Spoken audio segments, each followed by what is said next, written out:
தனக்கான மிகப்பெரிய உச்ச உயரத்தை கொடுத்த ஒரு கட்சியினுடைய 2 கோடி தொண்டர்களுக்கும் ஒட்டுமொத்தமாக செய்கிற பச்சை துரோகம். திமுக இந்த நேருவினுடைய பிரச்சனை பெரிதாகாமல் இருக்க வேண்டும் என்றால் அனைத்து ஊடகங்களும் ஒரு பக்கம் திரும்ப வேண்டும். இது பெரிய செய்தி ஆகக்கூடாது. அதிலிருந்து டைவர்ட் பண்றதுக்காகத்தான் தேவர் பெருமகனாருடைய அந்த விழாவிற்கு செங்கோட்டையனை போக சொல்லி உத்தரவு போட்டு. செங்கோட்டையன் அவர்கள் தான் எடப்பாடி அவர்களை அம்மா கிட்ட இன்ட்ரோ பண்ணதாலும் அடுத்தடுத்து தான் பதவிகளும் பொறுப்புகளும் கொடுக்கப்பட்டதாகவும் சொல்லப்படுது. அந்த தகவல் எப்படி பாக்குறீங்க? அப்புறம் ஏங்க ஓபிஎஸ் காருக்கு பின்னாடி சீட்டு கொண்டு போகணும்? ஓபிஎஸ் செங்கோட்டையனோட சீனியரா, டிடிவி தினகரன் சீனியரா, சசிகலா அவர்கள் சீனியரா? அப்போ அவங்க 3 பேரும் சேர்ந்து செங்கோட்டையன் தலைவர் அறிவிச்சிருந்தாங்க. அறிவிலித்தனத்தை வெளிப்படையாக காட்டிவிட்டார். அவர் தன்னுடைய அனுபவம் என்று எதை சொல்லிக் கொண்டிருந்தாரோ அதுவெல்லாம் ஒன்றுமே இல்லை என்பதை அவரே நிரூபித்துக் கொண்டார் என்பது.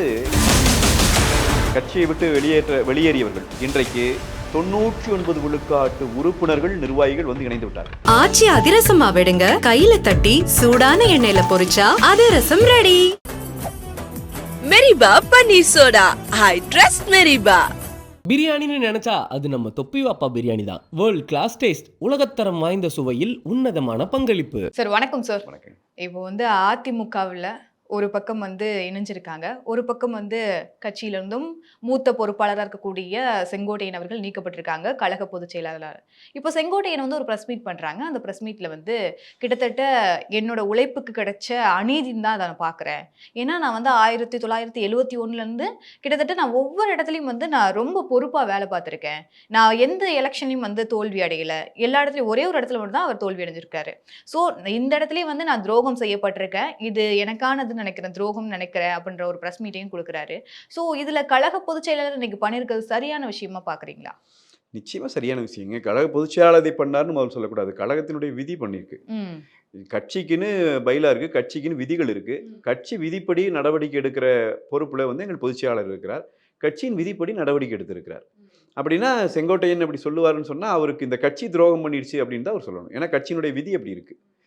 இது எப்படி ஒரு தனிப்பட்ட நபர் மீது சுமத்துவாருமே எனக்கு புரியல. இல்ல, அவர் அந்த பிரஸ் மீட்ல செங்கோட்டையன் அவர்கள் சொல்லும் போது கூட இதுவரைக்கும் நாங்க எம்ஜிஆரையும் ஜெயலலிதா அவர்களையும் நாங்க நம்பி வந்திருக்கோம், அவங்களுடைய எல்லா விஷயங்களும் நாங்க கூட இருந்து பார்த்திருக்கோம். இன்னைக்கு இவங்க பண்ணிருக்கிறது எனக்கு ரொம்ப அநீதியா இருக்கு. அதாவது நான் கட்சி ஒன்றிணையணும் அப்படின்ற ஒரே ஒரு ஸ்டேட்மெண்ட்டுக்காக மட்டும் தான் நிக்கிறேன்.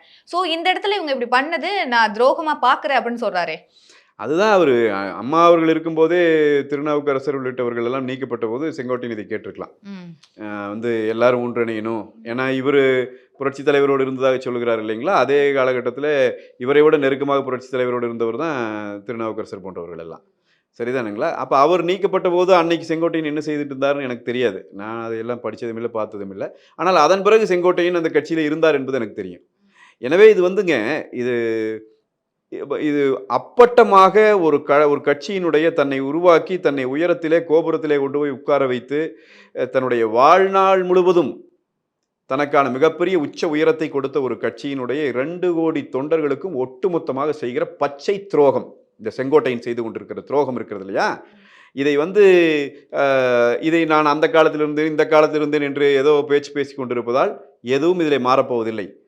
ஒரு கட்சியினுடைய தலைமை, கட்சியினுடைய பொதுச் செயலாளர் அவர் அறிவித்த முடிவு, கட்சியினுடைய பொதுக்குழு உறுப்பினர்கள், கட்சியினுடைய கடைசி தொண்டன் வரைக்கும் சேர்ந்து எடுத்த முடிவை மறுதளித்து விட்டு அவர் எங்கே போய் கட்சியிலிருந்து நீக்கப்பட்டவர்களோடு தொடர்பு வைத்துக் கொண்டிருப்பார் என்று சொன்னால், அதையெல்லாம் பார்த்து பொறுத்து கொண்டிருந்தார் என்று சொன்னால்தான் எங்கள் பொதுச் செயலாளர் மீது எங்களுடைய தொண்டர்கள் வருத்தப்படுவார்கள். சரியான நடவடிக்கை எடுத்திருக்கிறார். கட்சியின் விதி யாராக இருந்தாலும், எந்த கொம்பனாக இருந்தாலும் கட்சியினுடைய சட்டத்திட்டங்களுக்கு உட்பட்டு இருந்தால் இருக்க முடியும், இல்லை என்றால் தூக்கி எறியப்படுவார்கள் என்பதை அவர் மீண்டும் ஒரு முறை நிரூபித்து காட்டியிருக்கிறார். எனவே இதில் கட்சி தொண்டர்களை பொறுத்தவரை, கட்சி நிர்வாகிகளை பொறுத்த வரைக்கும் பெரிய மகிழ்ச்சியோடு இருக்கிறார். ஒரு ஓட்டு போகுது, அதானே பரவாயில்ல. ஒவ்வொரு ஓட்டுன்னு இல்லாம ஒவ்வொரு சமூகம் சார்ந்த ஓட்டுக்களை தான் அது முதல்ல அப்படி பார்க்க கூடாது. அண்ணா திராவிட முன்னேற்ற கழகம் ஒரு ஜாதி கட்சி கிடையாது. முதல்ல புரியுது இல்லைங்களா? எல்லா ஜாதிக்காரனும் இங்க இருக்காங்க. இப்ப ஏதாவது ஒரு குறிப்பிட்ட ஜாதியிலிருந்து அதிமுக இருந்து எல்லாத்தையும் நீக்கிட்டு இருக்கிறாங்களா? இந்த சமூகத்தினுடைய எந்த சமூகத்தின் வாக்கும் எந்த தனி நபருக்கும் இல்லை. புரியுது இல்லைங்களா? அப்படி ஒரு வாக்கு வச்சுட்டு உட்காந்துருக்கோம் அப்படின்னு சொன்னா அவர்கள் இந்த கட்சியில் இருக்க வேண்டிய அவசியம் இல்லை. இந்த கட்சி நீங்க சமூகம் சார்ந்து வாக்குகளை பெறுகிற கட்சி அல்ல. இது எல்லா சமூக மக்களுக்குமான கட்சி. நான் கேட்கிறேன், தமிழ்நாட்டிலே இருக்கிற எந்த சமூகத்திற்கு அண்ணா திராவிட முன்னேற்ற கழகத்தில் பிரதிநிதித்துவம் இல்லை? அப்படி ஒரு சமூகத்தை சொல்லணும் இல்லை நீங்க? அப்படி எதுவும் இல்லை. அப்ப இது திமுக செய்கிற ஒரு பயங்கரமான மோசடி பிரச்சாரம். அதிமுகக்குள்ள இப்படி ஒரு சமூக பிரச்சனை இருக்கிறது, சமூகத்திலிருந்து எந்த சமூகமும் அப்படி எல்லாம் இல்லை. அதே இடத்துல வந்து செங்கோட்டையன் அவர்கள் சொல்றாங்க, நான் ஒன்னும் பி டீம் இல்ல, A1 வந்து கழக பொதுச் செயலாளர் EPS அவர்கள் தான் அப்படின்ற விஷயத்தையும் சொல்றாரு. ஏதோ உளர்றாரு, என்னன்னு புரியல. அவரு செங்கோட்டையன் அவர்கள் சார்ந்திருக்கிற மாவட்டம், நான் இருக்கிற மாவட்டம் எல்லாம் பக்கத்து மாவட்டம் தான். எங்க பகுதிக்குள்ள ஒரு சொலவடை ஒன்று உண்டு, அது அவருக்கும் தெரியும் நினைக்கிறேன். தடம் போகாத நாயத்து பேசிட்டு இருக்கிறாரு. என்னத்தை சொல்றாரு, என்ன A1ங்கிறாரு, என்ன நீங்கள் திமுகவினுடைய பி டீம். நான் தெளிவாக சொல்லுகிறேன், மீண்டும் சொல்லுகிறேன், எங்கள் பொதுச் செயலாளர் சொன்ன இடத்திலிருந்து இன்னொருபடி நான் இந்த செய்தியை நான் சேர்த்தே சொல்லுகிறேன். 2-3 நாட்களுக்கு முன்னால் KN நேருவிற்கு ரைடு என்கிற செய்தி வந்த பிறகு, KN நேருவினுடைய அந்த ஊழல் அம்பலப்படுத்தப்படுவதற்கு ED கடிதம் எழுதிய பிறகு, இது பெரிய செய்தி ஆகக்கூடாது என்கிற முடிவெடுத்த திமுக அதிலிருந்து டைவர்ட் பண்றதுக்காகத்தான் பசும்பொன்ல தேவர் பெருமகனாருடைய அந்த விழாவிற்கு உடனடியாக செங்கோட்டையனை போக சொல்லி உத்தரவு போட்டது. ஓகே. அதனால்தான் அதற்கு முந்தைய 2 நாளைக்கு முன்னாடியும் கூட சட்டமன்றத்தில் அண்ணா திராவிட முன்னேற்ற கழகத்தினுடைய சட்டமன்ற உறுப்பினர்கள் அத்தனை பேர் கருப்பு பேட்ச் போட்டு போனாங்க. எங்கள் பொதுச் செயலாளருடைய உத்தரவுப்படி இந்த கரூர் சம்பவத்தில் திமுக அரசினுடைய அந்த பச்சை துரோகத்தை கண்டித்து நாங்கள் கருப்பு பேட்சை அணிஞ்சிட்டு போனோம். அந்த அன்னைக்கு OPS அணியில, இந்த OPSோடு இருந்து வெளியேற்றப்பட்ட 2 பேர் அவங்களும் அணியில, செங்கோட்டையன் இந்த கருப்பு பேச்சு அணிஞ்சிட்டு வந்தார். அதே அன்னைக்கு தான் செங்கோட்டையன் பேட்டி கொடுக்கிறார். என்ன சொன்னார், நான் சொன்னது வேற, செய்தியாளர் பத்திரிக்கையாளங்க நீங்க தப்பா மாத்தி போட்டீங்கன்னு சொன்னார். சொன்னாரா இல்லையா? இப்பதான் சொன்னார். சொன்னவர் 2 நாள்ல ஏன் அங்க போனார்? திமுகவினுடைய உத்தரவு. திமுக இந்த நேருவினுடைய பிரச்சனை பெரிதாகாமல் இருக்க வேண்டும் என்றால் அனைத்து ஊடகங்களும் ஒரு பக்கம் திரும்ப வேண்டும். எதை நோக்கி திரும்புவது? அதிமுகவிற்குள் பிரச்சனை, இதைத்தான் வைத்துத்தானே 6-7 ஆண்டுகளாக ஓட்டுகிறார்கள். அதற்குள் திருப்புவதற்கு திமுக ஓட்ட உத்தரவு. ஒரு பக்கம் மீடியாக்காரர்களுக்கு உத்தரவை போட்டுவிட்டு இன்னொரு பக்கம் செங்கோட்டையனுக்கு உத்தரவு. அதை அவர் நிறைவேற்றினார். திமுகவின் உத்தரவை நிறைவேற்றி கொண்டிருக்கிறவரை கட்சிக்குள்ளே வைத்திருப்பதற்கு அண்ணா திராவிட முன்னேற்ற கழகத்தில் இருக்கிற தொண்டன் அனுமதிப்பானா? அனுமதிக்க மாட்டார். எனவே பொதுச் செயலாளர் நீக்கி இருக்கிறார். அவ்வளவுதான் இதுல செய்தி. எனவே இதுல இவர் பி டீம்னு நிரூபிக்கிறதுல ஒண்ணும் இல்லை, ஏற்கனவே இது நிரூபிக்கப்பட்ட செய்தி. ஓகே. இப்போ அவங்க சொல்றது படி ஒன்றிணையணும், அதுக்காக தான் நான் இவ்வளோ வேலைகள் பண்ணினேன், 10 நாட்கள் கெடு கொடுத்தேன் அப்படின்றத தாண்டி ஒன்றிணைக்க மட்டும்தான். இப்போ இன்றைக்கு டிடிவி தினகரனா இருக்கட்டும், OPS அவர்களா இருக்கட்டும், சசிகலா அவர்களா இருக்கட்டும், செங்கோட்டையனா இருக்கட்டும், இவங்கெல்லாம் ஒன்றிணைஞ்சா அதிமுகக்கு பலம் தானே? இல்ல, அவங்க முதல் ஒன்றிணைட்டுங்கிறேன். அவர் இப்படியே கேட்டு இருந்தாருன்னு இதுக்கு நாங்கள் பல தடவை பதில் சொல்லிட்டோம். அதனால் நான் என்ன சொல்கிறேன்னா, செங்கோட்டையன் அவர்களுக்கு இப்பொழுது நல்ல வாய்ப்பு கிடைத்திருக்கிறது. அவரை கட்சியிலிருந்து நீக்கி இருக்கிறோம். அவர் முதலிலே போய் அவங்க எல்லாத்தையும் ஒன்றிணைக்கிட்டோம். இது மரியாதைக்குரிய அம்மையார் சசிகலா அவர்களையும் மரியாதைக்குரிய டிடிவி தினகரன் அவர்களையும் இணைக்கிட்டவர். அப்புறம் வந்துட்டு வரட்டும், எல்லாம் இணைச்சிட்டு அப்புறம் வரட்டும் பாப்போம். அடுத்தடுத்து அதிமுகல என்ன நடக்கும்? ஏன்னா ஒரு பக்கம் வந்து மக்களை போய் மீட் பண்றதா இருக்கட்டும், அவங்க கிட்ட பேசுறதா இருக்கட்டும், அவருடைய குறைகளை கேட்கிறதா இருக்கட்டும், இந்த விஷயங்கள் எல்லாம் EPS அவர்கள் தொடர்ந்து பண்ணிடுறாங்க. கிட்டத்தட்ட ஒரு 200 தொகுதிகள் தொடுறாருன்னு நினைக்கிறேன். சோ அடுத்து என்ன நகர்வுகளை வந்து அதிமுக முன்னெடுக்கும்? அதிமுக எப்பொழுதும் போல தன்னுடைய மக்கள் பணியை செய்து கொண்டே இருக்கிறதுங்க. பிரச்சார பணியை தொடங்கினார். 170க்கும் மேற்பட்ட தொகுதிகளை நிறைவு செய்திருக்கிறார். சரிதானுங்களா? ஒற்றை மனிதனாக ஒரு நாளைக்கு 3 தொகுதி. நான் வந்து 30 ஆண்டுகளுக்கு மேலாக மேடையில் பேசிக் கொண்டிருக்கிறவன். நான் சொல்லுகிறேன், நான் இந்த 15-16 ஆண்டுகளுக்கு மேலாக அரசியல் களத்திலே நான் பொது மேடையில் பேசுகிறேன். ஒரு நாளைக்கு 2வது கூட்டம் பேசணும் அப்படின்னு சொன்னால் எல்லா பேச்சாளர்களுக்கும் தெரியும், தொண்டை இழுத்துரும். புரியுதுங்களா? நீங்கள் 3/4 மணி நேரம் 1 மணி நேரம் ஒரு கூட்டத்தில் பேசிட்டு அடுத்த ஒரு கூட்டம் போகும்போது உடம்பு சோர்வாய் போயிடும். எப்பேற்பட்ட ஆளுக்கும் இது நடக்கும். கற்பனையிலும் செய்ய முடியாது. அவருடைய வயது, அவருடைய ஆனால் அந்த அந்த மன உறுதியோடு போனார். 170 தொகுதி, ஒரு நாளைக்கு 3 தொகுதிகள், 3 தொகுதியிலும் குறைந்தது 45 நிமிடங்கள் அவருடைய பேச்சு இருந்திருக்கிறது. எங்கேயுமே குறைவான நேரம் பேசல. மீண்டும் மீண்டும் மீண்டும் மீண்டும் மக்களை சந்திக்கிறார். அவர் இந்த அமைப்புக்கு வேலை செய்து கொண்டிருக்கிறார். ஆனால் முதுகிலே குத்துகிற பச்சை துரோகிகள் இன்றைக்கு அவரை வசைபாடுவதையே தங்களுடைய முழு நேர தொழிலாக வைத்துக் கொண்டிருக்கிறார்கள். அவர்கள் இன்றைக்கு களை எடுக்கப்படுவதிலே நாங்கள் மகிழ்ச்சி அடைகிறோம். அண்ணா திராவிட முன்னேற்ற கழகத்தை பொறுத்த வரைக்கும் இது மீண்டும் எப்பொழுதும் போல இது வீறுநடை போடும். 2026 கட்டாயம் அது இரட்டை இலைகளுக்கானது. எங்கள் பொதுச் செயலாளர் முதலமைச்சராக அமர்வார். அதிமுக ஆட்சி அமைக்கும். ஓகே. வேலைப்பாடுகள் ஒரு பக்கம் இருந்தாலும் 2026ல கழக செயலாளர் தான் வந்து பொதுச் செயலாளர் தான் வந்து வெற்றி பெறுவார்ன்ற ஒரு இதையும் சொல்றீங்க. இந்த மாதிரி திமுக என்னென்ன விஷயங்கள்லாம் பண்ணுதுன்னு நினைக்கிறீங்க? இப்பவே பண்ணிட்டு இருக்காங்க. இப்பவே இந்த செங்கோட்டையின் பிரச்சனையை இவங்க தான், திமுக தான் பின்னாடி இருந்து இயக்குறாங்க. 2 முறை போய் முதல்வர் ஸ்டாலின் அவர்களை சந்திச்சுட்டு வந்திருக்காரு OPS. திமுக ஆட்சி தான் அமையும் போல தெரியுதான், OPSக்கு இப்பவே தெரியுதான். டிடிவி தினகரன் என்ன பேசிட்டு இருக்காரு, என்ன ஆனாலும் சரி நான் அதிமுக ஆட்சிக்கு வரேன். இது ஒரு கொள்கையா, இது ஒரு லட்சியமா?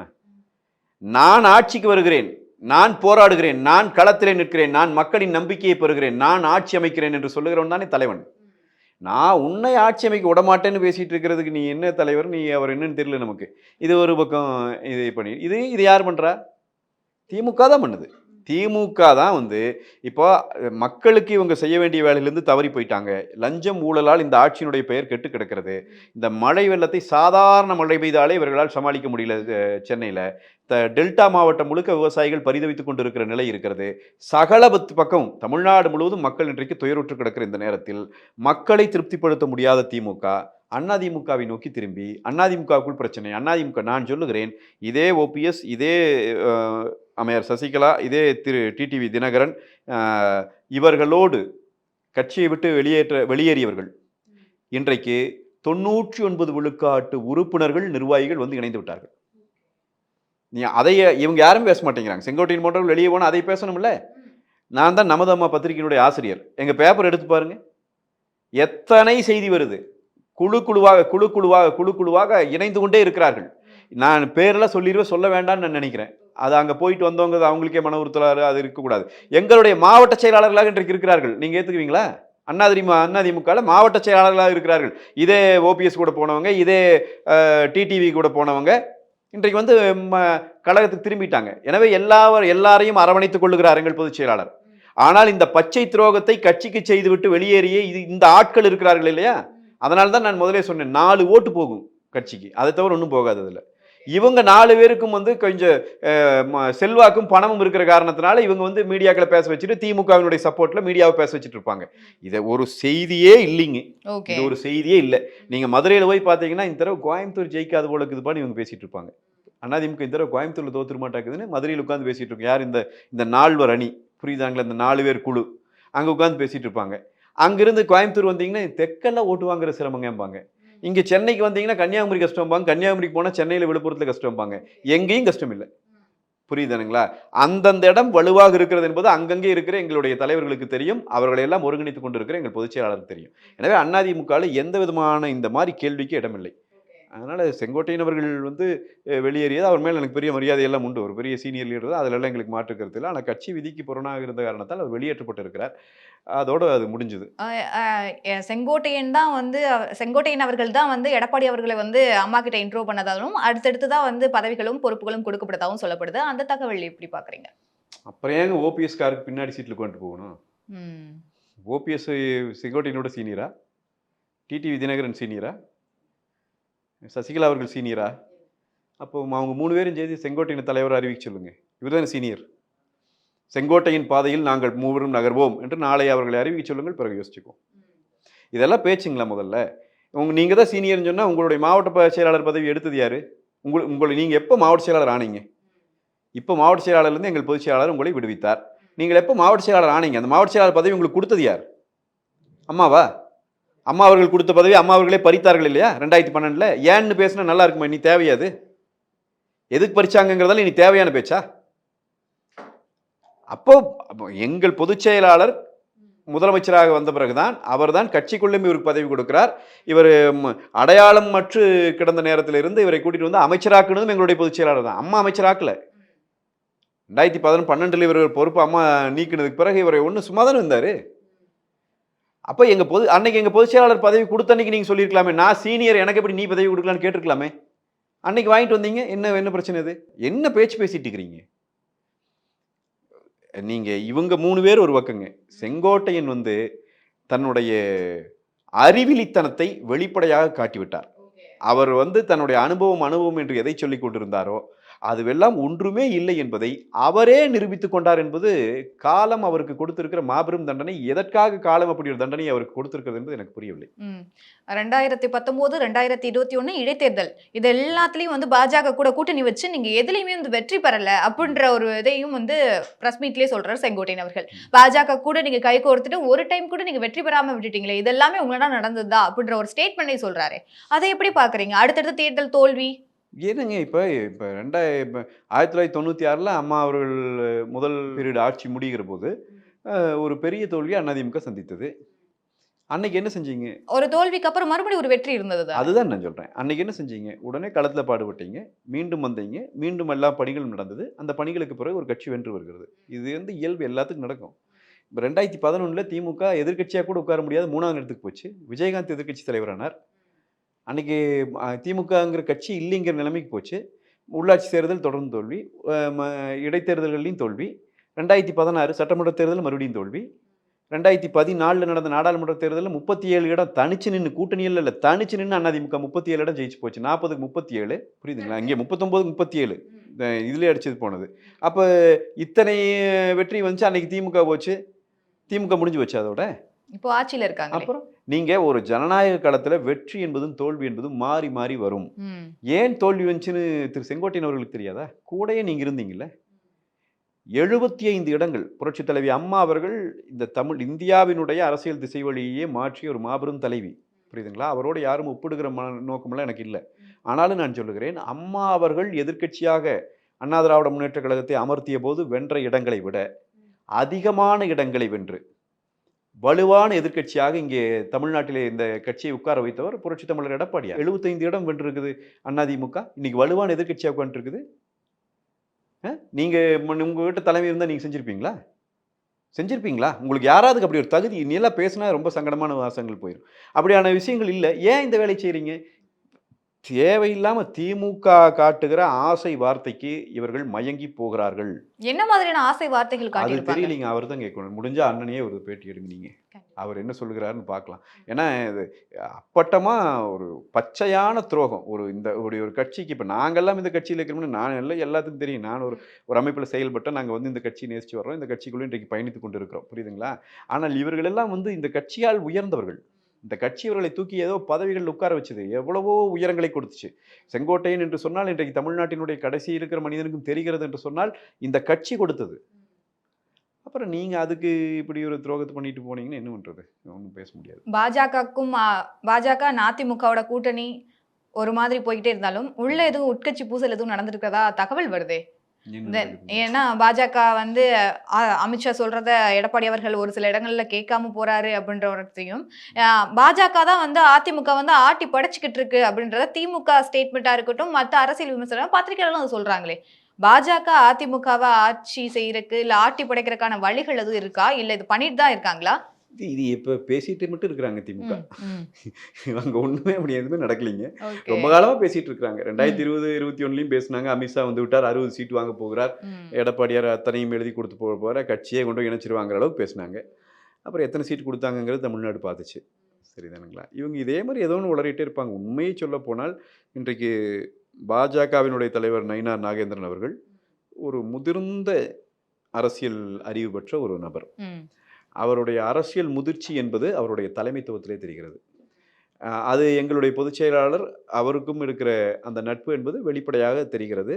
ஒரு எந்த விதமான சலனமும் இல்லாமல் ரொம்ப இணக்கத்தோடு இந்த கூட்டணி நகர்ந்து கொண்டிருக்கிறது. ஆனால் அந்த பக்கம் பார்த்தா சிபிஎம் செயலாளர் திடீர்னு ஒரு அறிக்கை விடுறாரு, விடுதலை சிறுத்தை திடீர்னு ஒரு அறிக்கை விடுது, காங்கிரஸ் திடீர்னு எட்டி குதிக்குது, விஜய் கூட திடீர்னு ராகுல் காந்தி பேசுறாரு. யார் எங்கே பிய்த்து கொண்டு ஓடுவார்கள் என்பது தெரியாத நிலை இருக்கிறது. ஆனாலும் கூட நம் முதலமைச்சருக்கு ஒரு பெரிய தைரியம் இருக்கிறது. இந்த செய்தி எதுவுமே அவர் காதுக்கு வராத காரணத்தால் எங்களை பார்த்து இன்னும் இந்த கூட்டணி இணைப்பில்லை பிணைப்பில்லை என்று பேசிக்கொண்டே இருக்கிறார். எனவே எதுவும் நடைபெறவில்லை. எப்பொழுதும் அதிமுக கூட்டணி எப்படி இருக்குமோ அதுபோல அவங்கவுங்களுக்கான ஸ்பேஸ் இருக்கு. அந்தந்த ஸ்பேஸ்ல அவங்கவுங்க தங்கள் அரசியலை செய்து கொண்டிருக்காங்க. ஃபைனலா ஒரே ஒரு கொஸ்டின் சார். தாவேகாவும் அதிமுகவும் கூட்டணி வைக்க போறதா தகவல் வந்துகிட்டே இருக்கு. அது அதிமுக சார்பில் இருந்து சொல்லுங்க. இல்லை, நாங்கள் அஃபீஷியலாக அப்படி எந்த பேச்சுவார்த்தையும் நடத்தலைங்க. நாங்கள் அப்படியெல்லாம் எதுவுமே பண்ணல. அது எங்கள் பொதுச் செயலாளரும் தெளிவுபடுத்தி இருக்கிறார். அப்படி ஒரு கூட்டணி அமையுமா அமையாதாங்கிறதெல்லாம் தேர்தல் நெருங்குகிற போது எடுக்கப்பட வேண்டிய என்ன வேணாலும் சூழ்நிலை காரணமா நாங்கள் ஒரு முழக்கத்தை முன்வைக்கிறோம். அது விஜய் அவர்கள் கட்சி தொடங்குவதற்கு முன்னால் நாங்கள் வைத்த முழக்கம், இந்த கரூர் சம்பவம் எல்லாம் நடைபெறுவதற்கு முன்னாலும் நாங்கள் வைத்த முழக்கம் ஒரே முழக்கம். அது என்னன்னா, திமுக இந்த மண்ணிலிருந்து திமுகவின் அரசியல் அப்புறப்படுத்தப்பட வேண்டும். ஒரு குடும்ப ஆதிக்கத்தின் கையிலிருந்து தமிழ்நாடு மீட்கப்பட வேண்டும். இந்த சிந்தனையோடு உண்மையாக திமுகவை எதிர்க்கிற அத்தனை பேரும் ஓர் அணியில் திரள வேண்டும் என்பது எங்களுடைய கோரிக்கை, எங்களுடைய முழக்கம். அது திரு விஜய் அவர்களுக்கும் பொருந்தும், அது சீமான் அவர்களுக்கும் பொருந்தும், அது அன்புமணி அவர்களுக்கும் பொருந்தும், அது ஏனைய கட்சியைச் சேர்ந்த அண்ணன் கிருஷ்ணசாமி அவர்களுக்கும் பொருந்தும், அண்ணன் ஏன் இன்னும் சொல்ல போனால் அண்ணன் திருமாவளவன் அவர்களுக்கும் பொருந்தும், செல்வ பெருந்தகை அவர்களுக்கும் பொருந்தும், எல்லாருக்கும் பொருந்தும். மொத்தமாக தமிழ்நாடு முழுக்க இருக்க அத்தனை பேத்துக்கு நாங்கள் சொல்றது திமுகவினுடைய இந்த அராஜக அரசியலிலிருந்து தமிழ்நாடு காப்பாற்றப்பட வேண்டும். அதுக்கு அந்த சிந்தனைக்கு ஒத்து யார் வருகிறார்களோ அவர்களோடு கூட்டணி என்பதை ஏற்கனவே எங்கள் பொதுச் செயலாளர் மிக தெளிவாக சொல்லி இருக்கிறார். அப்படி இருக்கிற போது விஜய் வருவாரா என்பதை விஜய் தான் முடிவு செய்ய வேண்டும். எங்களை பொறுத்த வரைக்கும் நாங்கள் அப்படியான எந்த விதமான முயற்சியும் அஃபீஷியல் முயற்சிகள் அப்படியெல்லாம் எதுவுமே நாங்கள் எடுக்கல. அது வந்தால் அவங்களுடைய தொண்டர்கள் எங்களுடைய கட்சியினுடைய நிகழ்வுகளே வந்து கலந்து கொண்டார்கள். அவ்வளோ அது வந்து அவங்க அந்த கரூர் சம்பவத்தை ரொம்ப மெச்சூர்டாக ஹேண்டில் பண்ண ஒரு லீடர் அப்படின்னு சொல்லி எங்களுடைய தலைவரை அவர்கள் பார்க்கிறார்கள். எங்கள் பொதுச் செயலாளர் எடப்பாடியாரை அவர்கள் பார்க்கிறார்கள். எனவே அதற்கு ஒரு வித நன்றி தெரிவிக்கிற வகையிலே கூட அவர்கள் வந்திருக்கலாம். எனவே அது தொண்டர்கள் மனதிலே அப்படி ஒரு சிந்தனை வந்துவிட்டது அப்படிங்கிறது வெளிப்படையா தெரியுது. அவர்கள் அதை விரும்புகிறார்கள் என்பது தெரிகிறது. அதுக்கு மேல யாருடைய தொண்டர்கள் சார்? தாவேகாவின் தொண்டர்கள் அங்கே வந்து கொடியை காட்டுறதா? அதிமுகவின் தொண்டர்களை பொறுத்த வரைக்கும் நான் சொல்லுகிறேன், அவர்கள் யாரும் இப்ப விஜய் ஒரு சில கட்சிகள் உள்ளே வந்தால் இப்ப டிடிவி நான் வருகிறேன் என்ற போது கட்சி தொண்டன் கடைசியில் இருக்கிற தொண்டன் கூட கூடாது என்று சொன்னான் இல்லைங்களா? ஆனால் விஜய் வருவார் என்று சொன்னால் எந்த தொண்டனும் அதை மறுக்கிற இடத்துல எல்லாம் இல்லை. சரிதான். அதிமுகவின் தொண்டர்கள் வந்து அதையெல்லாம் விரும்புகிற இடத்துல தான் இருக்கிறார்கள். எனவே நீங்கள் கேட்ட கேள்வி சரியானது. தொண்டர்கள் மத்தியிலே அப்படி ஒரு விருப்பம் ஏற்பட்டிருக்கலாம். ஆனால் கட்சியாக நாங்கள் இன்னும் அப்படியான இதுகளை செய்யலைங்கிறத எங்கள் பொதுச் செயலாளர் தெளிவுபடுத்தி இருக்கிறார். அதனால் அது தேர்தல் வரும்போது பார்ப்போம். இந்த விஜய் அவர்களை பொறுத்த வரைக்கும் நிறைய பேர் நினைக்கிறது என்னன்னா, நாங்கள் போய் விஜய் அவர்கள் வந்து இந்த இதில் ஆதரித்து பேசிட்டோம், கரூர் சம்பவத்தில் விஜய் அவர்கள் ஆதரித்தோம். கிடையவே கிடையாது. நாங்கள் அரசை எதிர்த்திருக்கிறோம். அரசு செய்திருக்கிற தவறை சுட்டிக்காட்டி இருக்கிறோம். அரசு தான் அதுக்கு பொறுப்பேற்க வேண்டும் என்பதை சுட்டிக்காட்டி பேசியிருக்கிறோம். திரு விஜய் அவர்களை பொறுத்த வரைக்கும் சரி, அரசை பொறுத்த வரைக்கும் இந்த சம்பவம் விசாரிக்கப்பட வேண்டும் என்கிற நிலைப்பாட்டை நாங்கள் எடுத்திருக்கிறோம். ஒரு விக்டிம் பிளேம் பண்ற மாதிரி ஒரு கட்சிக்குள் இவ்வளவு பெரிய பிரச்சனை நடந்த பிறகு திரு விஜய் அவர்களினுடைய கட்சியை இல்லாமல் செய்து விடுவதற்கு திமுக வேலை செய்த போது ஒரு எதிர்க்கட்சியாக நின்று ஒரு சிக்கலிலே சிக்கி கொண்டவர்களுக்கு நாம் எப்படி ஒரு கை கொடுத்து உதவுவோமோ அப்படி நாங்கள் நின்றிருக்கிறோம். உதவுற மனப்பான்மையில தான் இந்த விஷயங்கள் எல்லாம் பண்ணீங்க. உதவுகிற மனப்பான்மை என்று சொன்னாலும் கூட அரசியல் ரீதியாக இன்னைக்கு நாளைக்கு விஜய் வந்து எங்கள் கட்சியை பற்றி ஒன்று பேசுகிறார், நாங்கள் அவருக்கு பதில் சொல்லுகிறோம், நேருக்கு நேராக நாங்கள் அரசியல் யுத்தம் செய்வோம். அது வேற. நீங்க எல்லா கட்சியோடையும் அரசியலா மோதலாம், கூட்டணிகள் ஏற்படலாம், இதெல்லாம் எது வேணாலும் நடக்கலாம். ஆனால் ஒரு கட்சியை அழிப்பதற்கு குறுக்கு வழியை தேர்ந்தெடுக்க கூடாது. புரியுதுங்களா? அதுதான் அதிமுகவினுடைய என்றைக்குமான கோட்பாடு. இந்த பாதிக்கப்பட்டவர்களுக்கு ஆதரவாக அதிமுக நிற்கும். அதைத்தான் புரட்சித் தலைவர் செய்தார், புரட்சித் தலைவி அம்மா அவர்கள் செய்தார், புரட்சி தமிழர் அண்ணன் எடப்பாடியாரும் இந்த சம்பவத்தில் அதை செய்து காட்டி அவர்களுடைய வாரிசு என்பதை நிரூபித்திருக்கிறார். ஓகே சார், நிறைய கருத்துக்களை எங்க கூட பகிர்ந்துக்கிறேன். நன்றிகள் சார். மிக்க நன்றி. ஆச்சி அதிரசமா விடுங்க, கையில தட்டி சூடான எண்ணெயில பொரிச்சா அதிரசம் ready. Meriba panneer soda. I trust Meriba. பிரியாணின்னு நினைச்சா அது நம்ம தொப்பி வாப்பா பிரியாணி தான். வேர்ல்ட் கிளாஸ் டேஸ்ட், உலகத்தரம் வாய்ந்த சுவையில் உன்னதமான பங்களிப்பு.